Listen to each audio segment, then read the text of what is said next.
All right. Once again, good morning. I appreciate everybody for joining. It's nice to see such a large group on this middle of the week at the end of summer.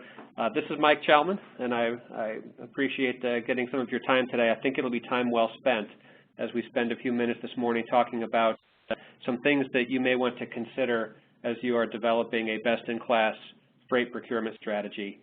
If you've not done so already, you see that I've got my contact information up on this screen. If you've not taken it down already, I'll put it up again at the end. The way we're conducting these webcasts, we are not opening the phone to questions or comments, although I am interested to hear what you have to say. So if you do have any questions or comments following the webcast, please call me or email me, and I'd be happy to continue the conversation. And you may also be contacted by your sales rep or your account rep, or perhaps you may get an email from our marketing department as follow-up just to get any feedback or thoughts you may have. But again, welcome, and let's begin.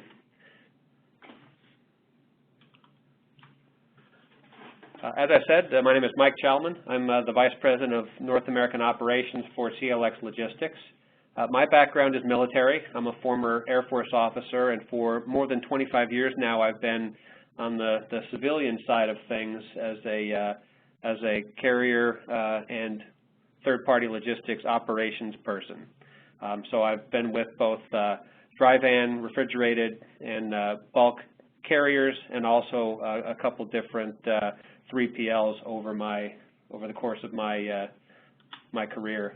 As far as who CLX is, and this will be really the only commercial you'll hear, but I want to give some perspective about who we are. We are heavily involved in global logistics services. We've been a leader in that area now for nearly 20 years. We offer a variety of services, both traditional managed services, also international and technology solutions. These services of which I'm responsible include transportation procurement strategies and working with various shippers on bids and benchmarks, and that's going to be the focus of today's discussion. Specifically, the things that we will cover today, I'll do a bit of an update on market conditions and an overview of what's happening in the industry today. We'll talk very briefly about some of the regulations that are in the works, either recently enacted or in process. And when we get there, I'm going to give you a link that, if you don't already have it in your favorites, it's going to be a good one for you to capture and keep in your favorites going forward. And then with that backdrop, we'll talk some about strategies for doing a good benchmark in preparation for a procurement event, for a bid event.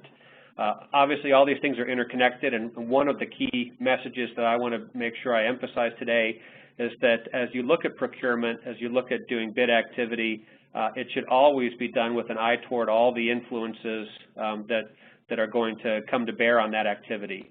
What's happening in the market, what's happening on the government side, and what's happening with your competitors and your peers in the industry, because those are the folks that you're competing with for transportation capacity.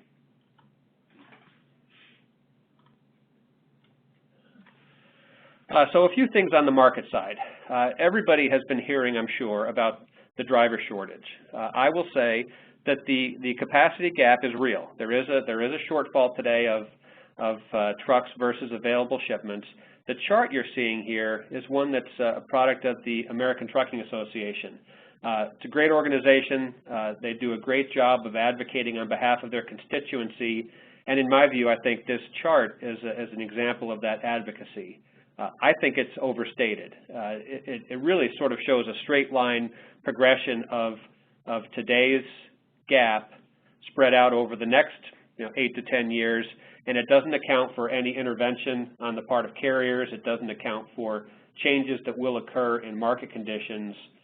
So there will be a continued gap. It exists today, and it's going to exist in the future, but I do not believe it will be as severe as what's represented here. At the same time, because it will exist and because it will continue to generate noise and static in the industry and in the logistics press and other places, it is something that's going to come up when you talk to carriers. It's something that's going to come up when you do carrier negotiations. So it's good to be aware of, and it's good to have a sense of what is or is not actually happening, so that you can be more informed when you're talking to your carriers. As I mentioned, carriers are doing a number of things actively to both improve both their retention and their recruitment of good drivers.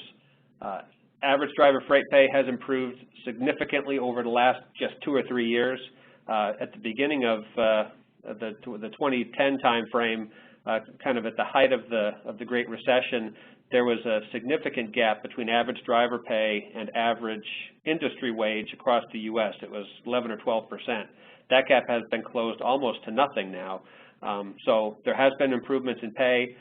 Carriers and fleets are also working on other softer benefits, introducing things like 401ks and paid vacation and a number of things that perhaps weren't on the table before.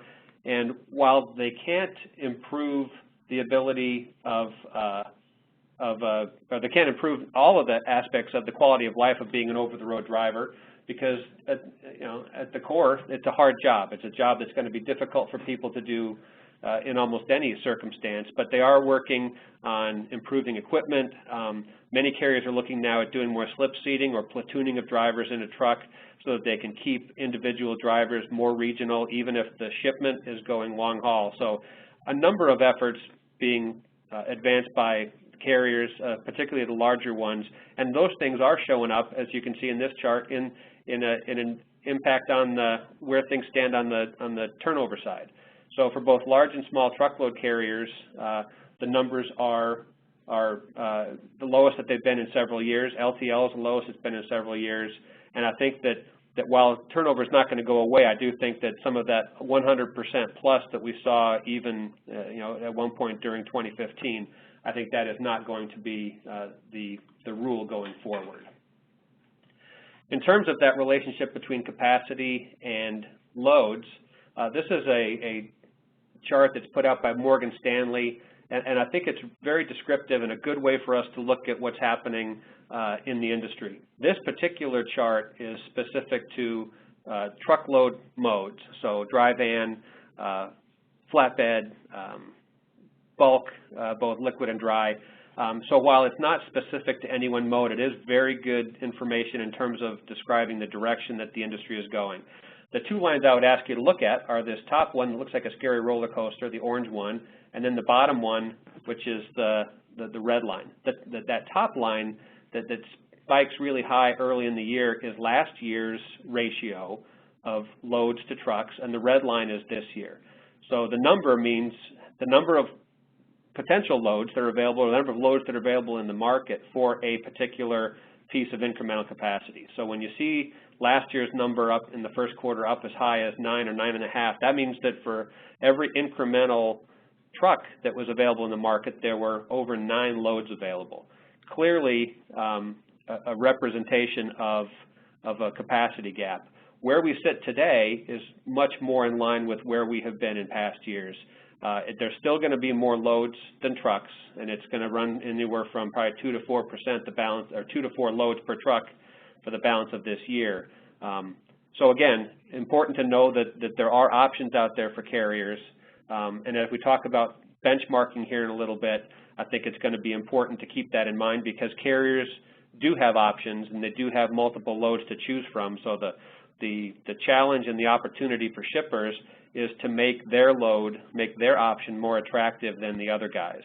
Some of that's in the rate, and some of that's in other more qualitative aspects that we'll touch on.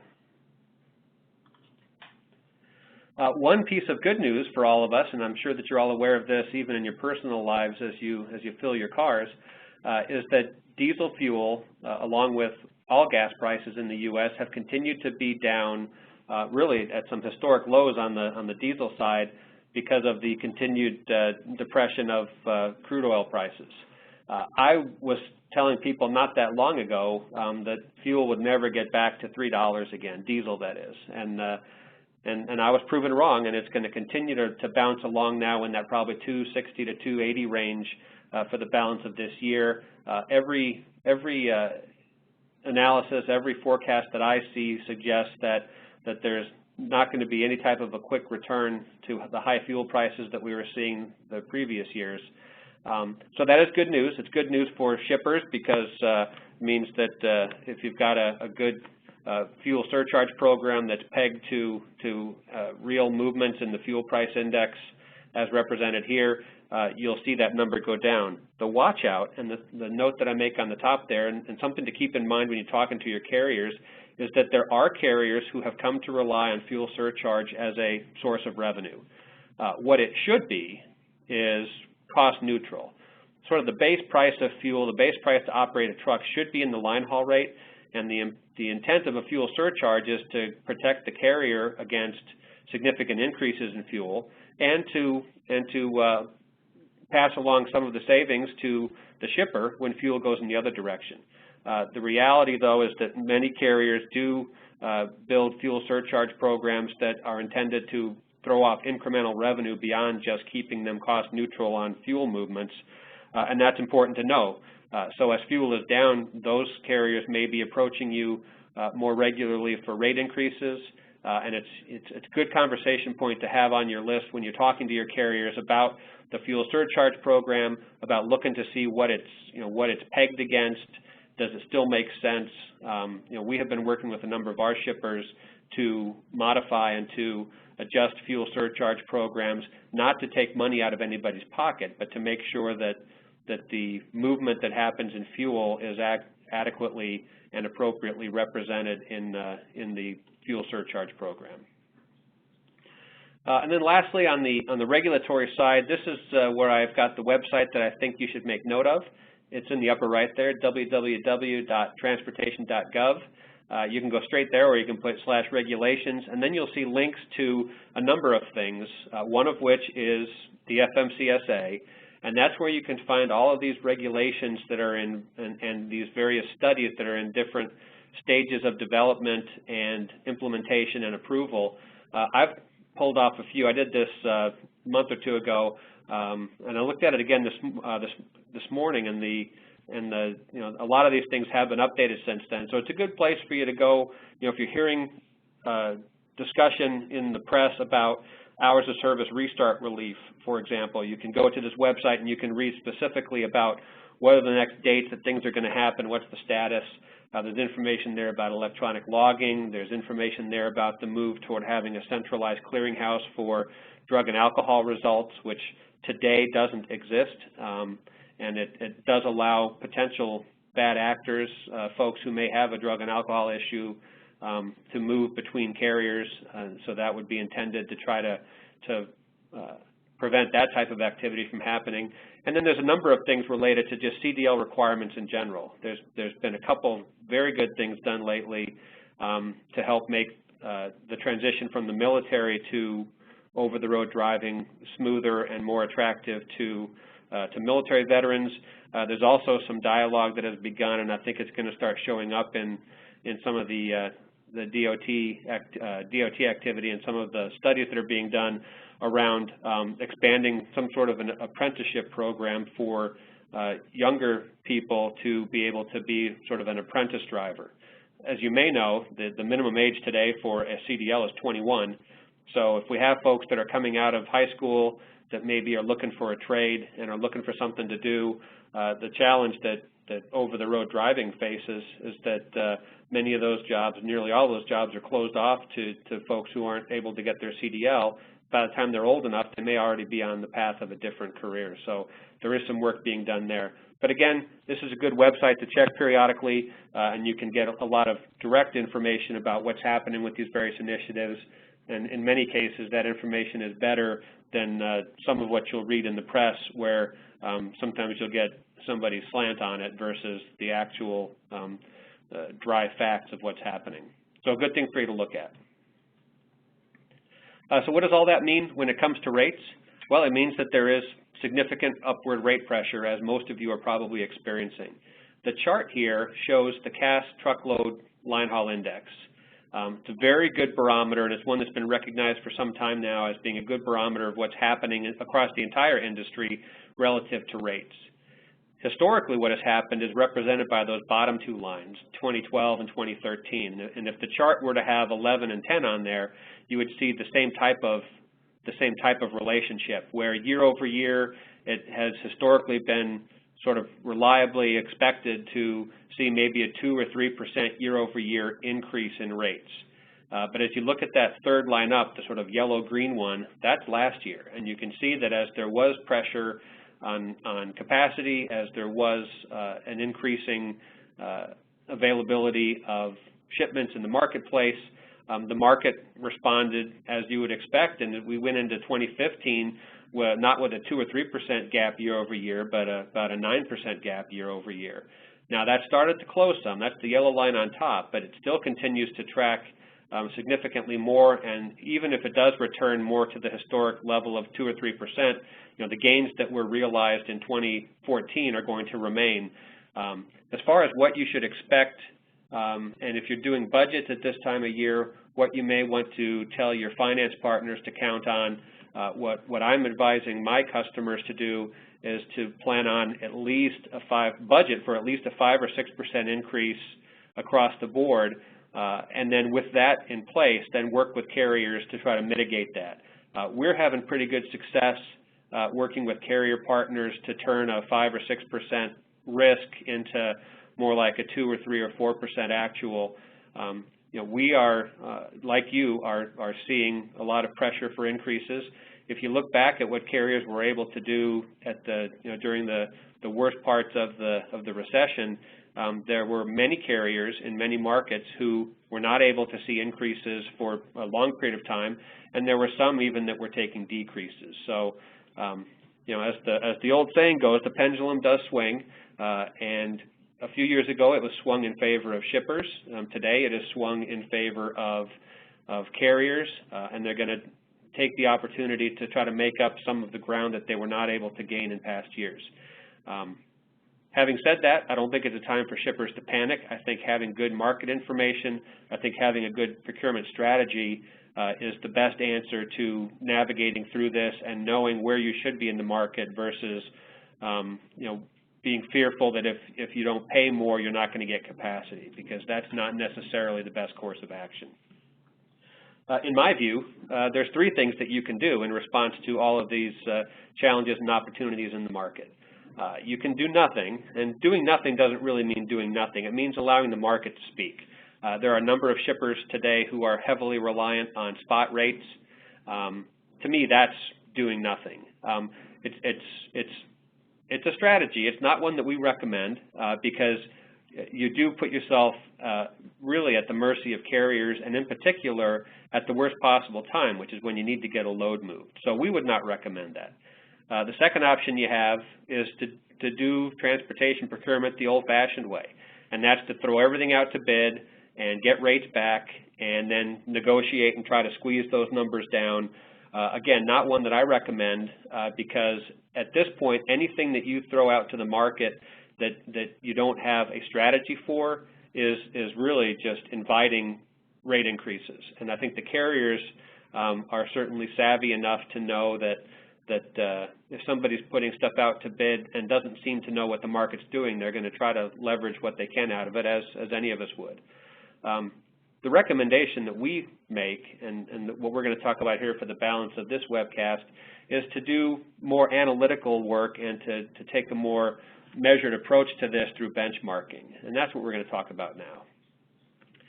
So first, and most of you may know this, but the basic question is, what is a benchmark?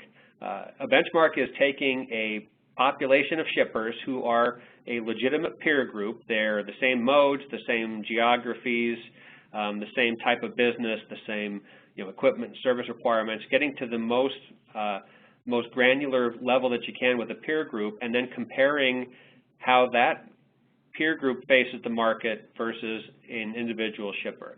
And part of that is rates, and part of that is other things. What I always remind shippers of is that when you do a benchmark, you're guaranteed of a positive outcome. There's never been a time where somebody did a benchmark and said at the end, I wish I hadn't done that, because every benchmark is going to reveal one of just a small handful of things. It's either going to confirm that your strategy is good, that your rates are competitive, that the qualitative aspects of your business that we're going to talk about here in a minute are attractive to carriers, and that you're in a good place in the market. Or it's going to reveal that you are significantly above market rates, or that you have other issues or challenges in your transportation operations process that is making you an unattractive option for carriers, and there's going to be some action you're going to want to take. And then the third most common outcome is between those two, where I think most shippers will find out that there are pockets where things are good, where they've got competitive rates, where they've got good access to good capacity, and then there's other areas of their network where some work could be done, where there is an opportunity for savings. But in any case, once you get to the outcome, you know more than you did before, and you either know that you need to stay the course or you need to make some adjustments. So when you do a benchmark, it does give you a very unbiased and very pragmatic view of your position in the marketplace, both quantitatively and qualitatively. Great information to have going into a carrier negotiation. So when the carrier says to you, we need a rate increase because capacity is tight and everybody's rates are going up, you will have information that says, this is what I believe the market is paying on this lane, and this is what I'm willing to pay you. As I mentioned, in addition to just looking at the rates, there are many qualitative things that you should be looking at when you do a benchmark. I think sometimes we have a tendency in this industry to focus too much on the rate. I will tell you, having been on the carrier side myself, most carriers will walk past a load that pays a nickel a mile more to get a load that is more likely to be an accurate load tender at a shipper who's not going to create an undue delay in loading the truck, who is going to treat the driver well on site, who is going to have all the paperwork in order, and who, when the billing arrives, is going to pay the carrier's invoice in a timely and accurate manner. So all those types of things should be part of what you're considering when you're comparing yourself to your peer group. The rate is important. It's just not the only thing that's important. Another thing that's important to keep in mind, and this is really important if you're doing any type of sort of web searching for tools and support or information that might help you to benchmark, is the level of specificity that you can get to really will either prove or ruin your benchmark effort. So you have to make sure that you're looking in the right region, both on a grand regional scale, for example, North America, and then even within that, are you shipping a lot in and out of the Gulf Coast or out of the Northeast or out of the Southeast, or do you have a lot of West Coast activity? Because there are a number of tools out there and there are a number of databases out there that consolidate a lot of that information into a number, and will say, well, a good line haul number for a truckload move or for a bulk move is X. And the reality is that may be an average of a number of very disparate conditions, very disparate regions or equipment types or service requirements. So it's important that you get first to the right geography, that you get to the right mode, and then that you get to the right specifics about your particular products, your particular equipment requirements, and the specific service requirements of your customers. Just one note of caution before we go too much further. And this, most of you are probably savvy enough to already be aware of this, but if anybody is relatively new to the process, it's absolutely critical that you're looking at actual carrier payments when you do a benchmark, and not what's in the contract and not what's in the routing guide. If you don't have good access to your freight pay information, that's really where you should start, even before you get too far into a benchmark. Because the freight pay data is going to tell the whole tale. It's going to tell you what you're paying on a line haul basis. It's going to tell you what you're paying for fuel. It's going to tell you what you're actually paying for accessorials. And all of that may or may not be accurately represented in the paper products that you're working with, either the contract or the routing guides. It can even be that a carrier that you have under contract with rates, if he's in contact, say, with somebody at a facility who's calling in the truck to pick up the load, may be negotiating a spot rate even if he has a contracted rate in place. So the best thing you can do early in the process is put aside the paper, put aside the contracts, pull out the freight pay data, and get down to what you're actually paying carriers, and as much specificity as you can get. Type of accessorial charge, make sure the fuel is broken out from the line haul. There's a good bit of effort that goes into doing that, but it's time well spent, because if you don't, you end up sometimes with consolidated numbers that it makes it very hard for you to see, what's driving the number and where the opportunity is for improvement inside of that number. So you decide to do a benchmark. If you're going to do a benchmark with an outside provider, such as CLX, and there are other providers that do similar work, important to start with a non-disclosure agreement, because the provider is going to need all of your detail at a very specific level. So have a good NDA, make sure that it adequately covers the scope and the depth of the information that you're sharing, and that it adequately describes what that information can be used for. But it's important that you do that, because you have to get to that level of data detail if you're going to do a meaningful benchmark. I'd mentioned that there's also qualitative aspects of a benchmark. Those should be coordinated between you and whoever is helping you with the benchmark. My recommendation is that you identify a specific cadre of individuals and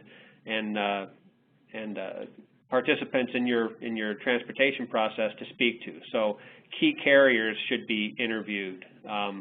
Key customers should be interviewed. Folks at your own ship locations should be interviewed, and that's something that should involve both the provider of the benchmark and you, the shipper, because it is important to maintain those relationships, and it's important for the people that are being interviewed to understand the scope and the purpose of the survey. And really what that is what is intended to do is to get past the pure rate play and get down to what are the things that make it easy or hard for carriers to do business with you, what are the things that make it easy or hard for your own customers to do business with you from a transportation standpoint.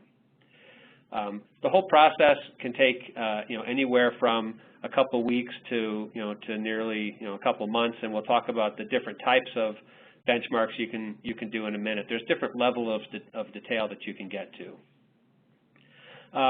As you start getting feedback, and on the qualitative side, these are some of the things that I mentioned already. So the top part of the bullets on the right there, the participants and those types of things are helpful to make sure that you've got an apples-to-apples comparison. Are you really being compared to your peer group? And then within that peer group, how are they doing things? Under strategy, what's the most common procurement cycle and the procurement scope and frequency of doing things and doing bids, and how does that compare to what you're doing? What does the partner who's helping you with the benchmark believe is best in class? What type of contracts are in place? How does invoicing work? How is service managed? All things that sometimes get overlooked when the focus is on rates, but all things that are going to be important to your assessment and to your strategy for all the reasons that we've spoken about. And on the left there, you see a number of other things that come up in these surveys. How often do shippers perform a formal process? When they're doing a procurement process, what do they focus on? Those types of things. And then some additional information on the qualitative side that can come out of the discussion. Billing accuracy. And this is kind of information that's coming. The middle one there is coming from the carriers. What's the accuracy with which carriers think that they're being paid? And accuracy means both time and amount and agreement on what should be billed and what should be paid. It's important for you to know, relative to your peers, what kind of routing guide compliance do you get? You can do all this work. You can benchmark, you can bid, you can put this great routing guide in place, but if it's not one that can be invoked, and if it's one that you're not able to draw consistently from the top carrier or the top two carriers for capacity, then that's something that you will need to look at, because at that point the bid is going to lose a lot of its relevance, because the carriers that you've awarded business to are not the ones that are necessarily taking the load. On the quantitative side, there's a couple ways that you can look at it. This is the way we do, and we find this to be very helpful. And this is now back to the rate view. So when we look at a shipper's rates, we will categorize them into one of four buckets. Either they are best in class, which is the absolute top 5% of rates that are in the market. they're a top-tier shipper, or they have top-tier rates, which is sort of the next level down from that. Middle tier is, the rates float right around what the market is doing, sort of average rates. And then bottom tier is the rates are below average, meaning that the dollars are more than what your peers are paying. And all of those buckets, all of those categories have different potential when you start moving from the benchmark into the bid and trying to convert this into a real savings opportunity. At the best-in-class level, there is some risk that if the things go out to bid, if those particular lanes go out to bid, that you could see an increase. That's not necessarily a bad thing if it's bundled in a bid that includes sufficient lanes from the other categories such that you give up a little bit in one lane to gain a lot more in another. It is possible to exclude lanes from bids, and we will typically recommend to shippers that they don't just automatically put everything out to bid.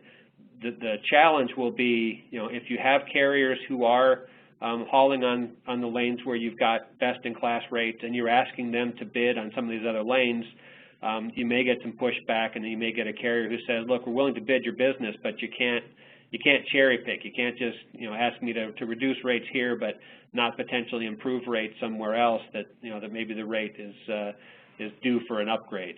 But it's a very good way to categorize and to group your lane activities so that you can get very specific about where you want to focus and what outcomes you expect. What we find is that every shipper has at least one or more lanes in all of these buckets.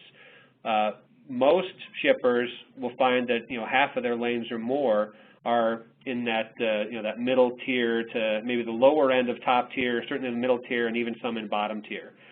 Even carriers or even shippers who have extremely good rates and lots of best-in-class rates and lots of top-tier rates are still going to find that there are pockets of opportunity. We have yet to see, and I've been doing this for a while, and I've yet to see a shipper who has all of their rates in best-in-class and top-tier.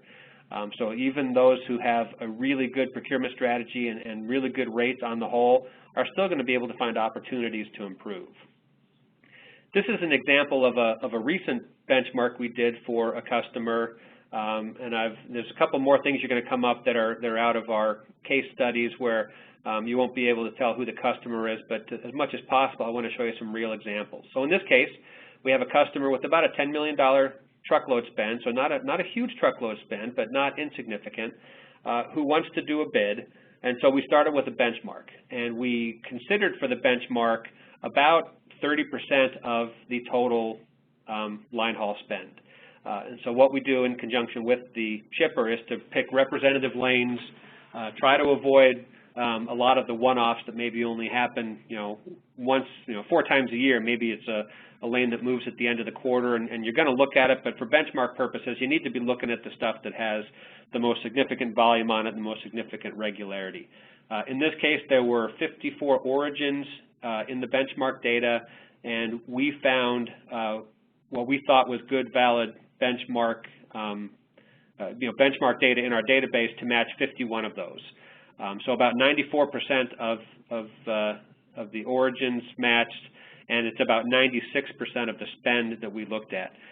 One of the things that you will always want to ask a provider if somebody's doing a benchmark for you is what are they using as their source, and how deep is that benchmark database. If somebody has one rate on a lane and is using that for benchmark purposes, that should be a red flag for you. In our case, if we can't come up with a half a dozen or more for a short time period of options of actual rates, then we will recommend to the shipper that we don't benchmark that lane. We need to have enough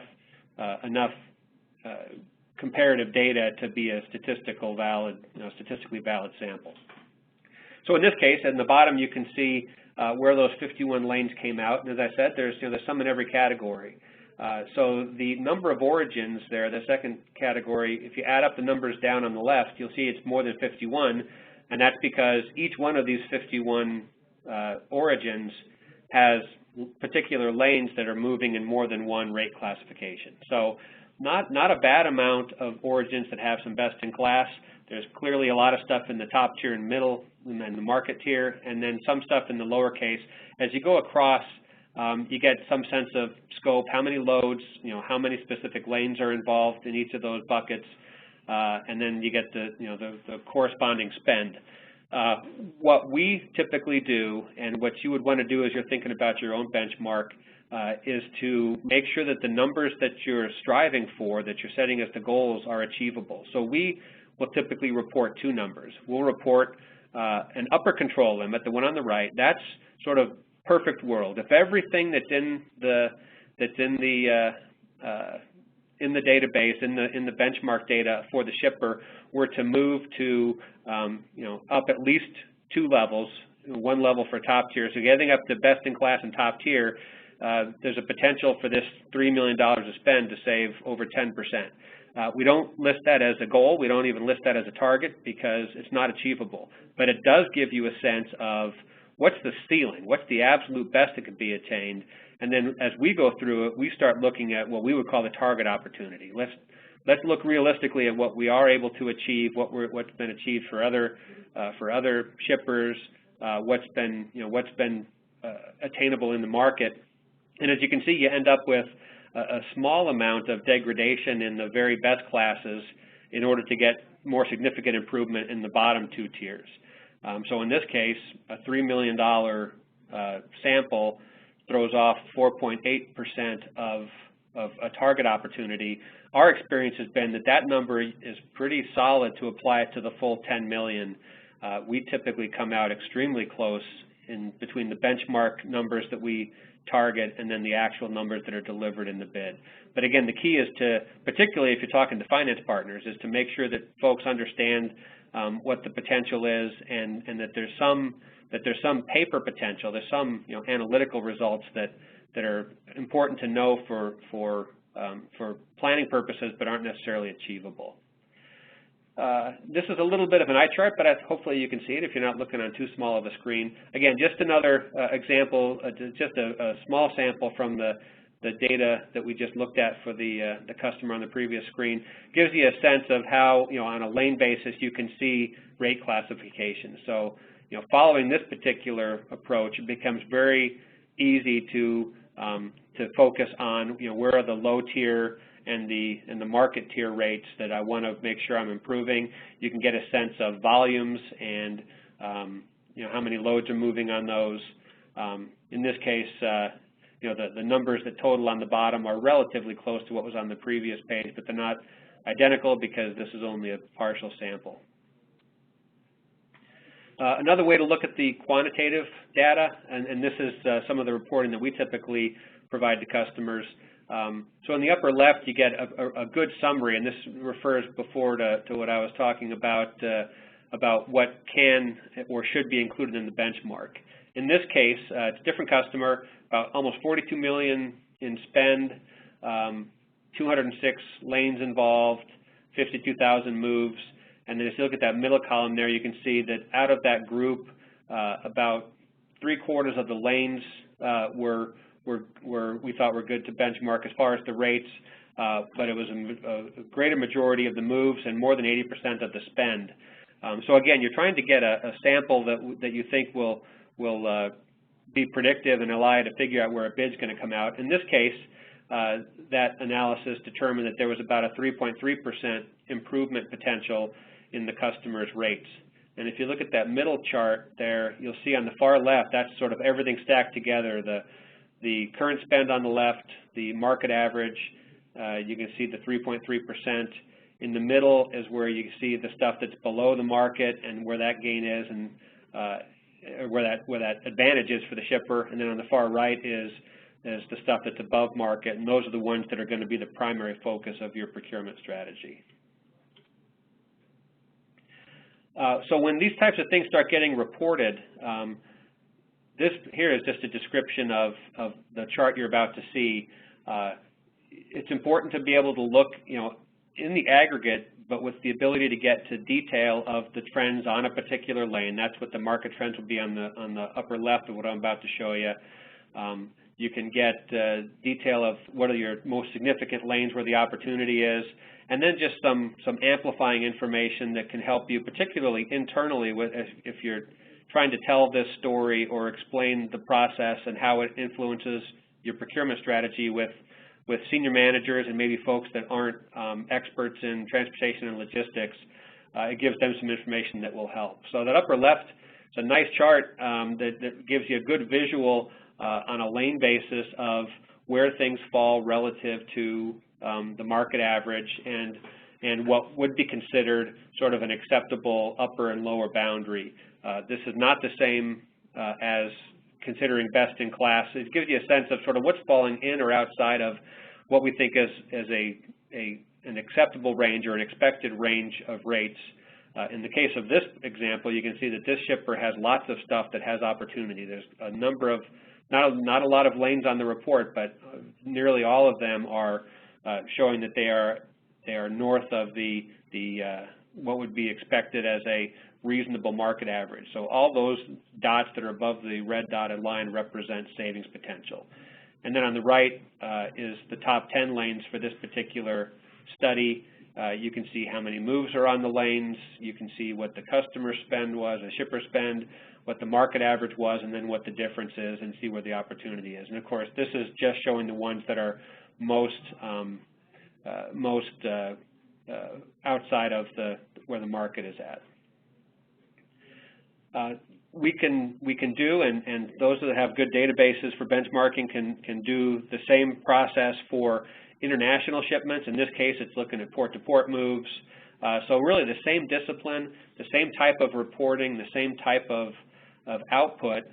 There's really nothing in any aspect of transportation, whether it's domestic, whether it's any truck mode domestically or even rail, international, Europe, North America, South America, even though transportation in all those markets is not the same, and there are some fundamental differences in how these the networks behave, the discipline of doing a benchmark is the same, and it can be applied anywhere. So it can certainly be applied internationally, and in this case, you see the same type of results where you get an idea of where's the shipper's rate, what's the market average, what is sort of the minimum and maximum that we see in the data, and where do you fall in relation to that. So as you look at the need to do procurement events across geographies and across modes and across different parts of your supply chain, this approach, this methodology is valid in every case.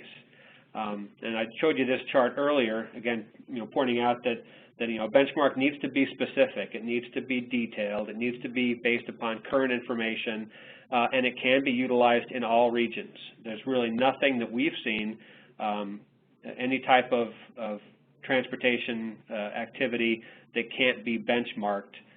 It just needs to be done, same to same. You got to be careful to not be comparing an apple to an orange. I'd mentioned earlier that there's a number of different ways that you can benchmark. Here's the 4 approaches that I think are best for considering. If you haven't done a benchmark in a long time, it makes sense, and it's certainly worth the effort to do a comprehensive benchmark. That's the one in the upper left, though. It's the most thorough look you're going to get. It's going to look at a significant volume of your activity, and it's going to give you a very good assessment of where you sit. It's also going to have a very detailed qualitative component, and it's really going to allow you to level set where you're at. Some shippers that are, particularly ones that have got a fairly mature procurement process, will often do a high-level benchmark, bottom left. It's similar in concept, similar in discipline to the comprehensive, but it's a smaller sample. It can be done more quickly, and it can still give you, if you already have a pretty good sense of where you are from having previously done a comprehensive benchmark, it's not a bad way to sort of keep your finger on the pulse. Or if you think the market has changed and you want to quickly assess that, a high-level benchmark is a good way to do that. Some shippers like the notion of having automatic triggers and having the ability to move quickly if the benchmark reveals an opportunity. So whether it's a comprehensive or even it could also be a high-level benchmark, if that generates opportunity, many shippers will immediately take the opportunity and the information that they've developed from the benchmark and immediately go to bid. It allows you to move much more quickly to act on the market opportunities, because you know as well as I do that things are changing rapidly in today's market. And if you see a need for a bid and then it has to go through a 2-month approval process and then a month or 2 bid process and then a month of negotiations, now you're 6 months down the road and you're implementing rates that probably aren't that good anymore relative to what else is happening in the market. So anything you can do to move quickly, to have triggers in place and maybe have sort of some pre-approved thresholds that say if the benchmark shows that there's a potential for 3% or 4% of savings, that needs to get out to bid immediately. And if you're ready to do that, you can take advantage of those opportunities much quicker. And then there are some customers and some shippers that on an ongoing basis will just periodically do a check as part of their procurement strategy. It's a good way to keep up to date on what's happening in the market. It's a good way to identify influences and changes early and be ready to react to those. So that recaps the benchmark side of things. I'll talk just very briefly about taking that to bid. A lot of shippers will go into a bid not really knowing what the outcome is going to be, and in my opinion, that's a very dangerous approach. And then a number of shippers will spend a lot of time on the items on the left side of this chart, making sure that they have a good bid tool, maybe doing stuff in spreadsheets, but there are lots of good bid tools out there. So if you have a good tool, if your carriers are trained on how to use it, if you're ready to do your negotiations, if you're ready to implement, that's all great. But if you don't have an informed strategy, if you're not beginning with the end in mind, you really don't know how that bid is going to turn out when it's done. So you really need to start with the intelligence gathering, with the benchmark activity, with the determining where you think you're going to see improvement, where you have to manage the risk of rates becoming less competitive. If you do all, that's half the game. If you don't do those things, all the stuff on the right is going to give you, a 50% success rate in your bid, and that's not what you want. A typical bid doesn't have to take months and months. What we say, this is an example of one that we're actually in the middle of now with a number of our clients, and it just gives you a sense at a high level of, we started the strategy development in the beginning of August and did some initial analytics and benchmarking for the customers involved. That took several weeks. It didn't generate all the fancy reports. It was a very tactical view to say what's the outcome of the bid that we're looking for. And so in a matter of just a few weeks, all that analytics is done, and we're ready to put together the plan for what's going to be bid and how it's going to be bundled and how it's going to be presented to the carriers. That all takes not more than a week, and then the information goes out to the carriers, and we typically will do a preview period where the carriers can start putting in some rates. They're not committed to them yet, and in the tool that we use, as they're putting in rates, they can get a red, yellow, green indicator that lets them know if they're in the top few, they would get a green light. If they are in the middle of the pack, they're going to get a yellow light, and if they're at the bottom of the bidders on that particular lane, they're going to get a red light. And so we will make sure everybody's trained. We'll make sure that they have all the documentation they need and understand all the requirements of the bid and the equipment and the service expectations, all those things, and let them spend a little bit of time previewing and starting to sort of sample. They're not seeing anybody else's rates, and nobody else is seeing their rates, and nobody else is seeing their relative color indicators. That's strictly for the carrier who's putting in his rates. Once the bid starts, what we do, and what we find is very successful, is to let the carriers see what their numerical rank is. It doesn't tell them how many people are bidding on the lane.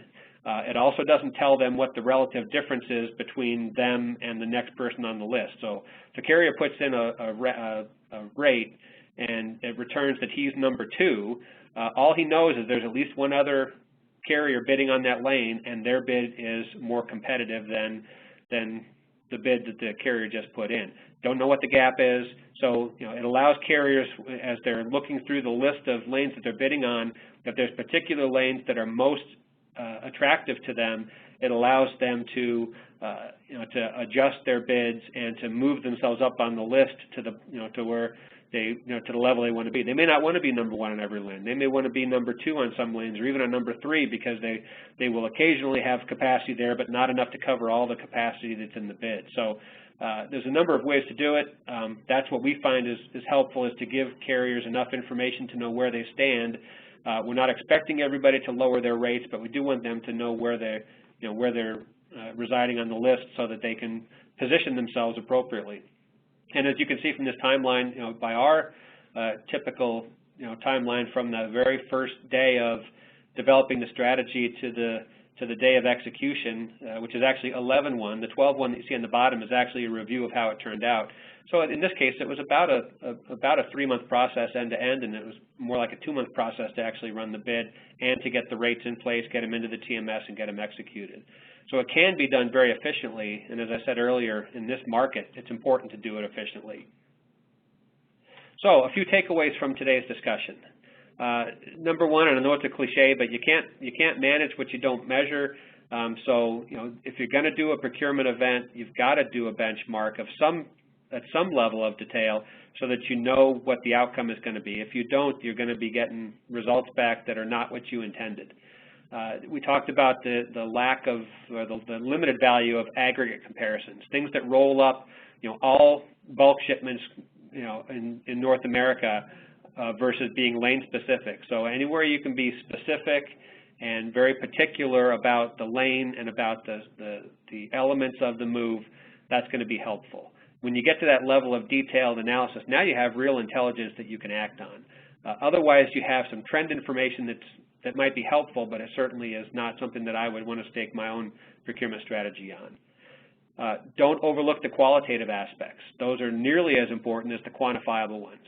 As I said earlier, carriers will forego a slightly better rate to work with a shipper who has a better reputation for keeping trucks moving and for making making things more productive for the carriers. So don't sell short the notion that if you are taking good care of the drivers and if you are getting them in and out quickly, there's economic value in that to carriers. There's always room for improvement. Even if you have great rates in most of your network, you're still going to find areas through the benchmark that allow you to improve further. And lastly, it's never too late or too early to start. So if you've never done a benchmark, it's not too late to start now. If you just completed a bid, it's not necessarily too early to do some benchmarking to see if the results of the bid are what you expected, and to see if the rates that are actually being invoked by the operation and that are actually being utilized are the ones that you expected to see coming out of the bid. So it's one of those things that you can always do when you need to do it, and you can be as detailed or as specific or as broad as you wish to within your network.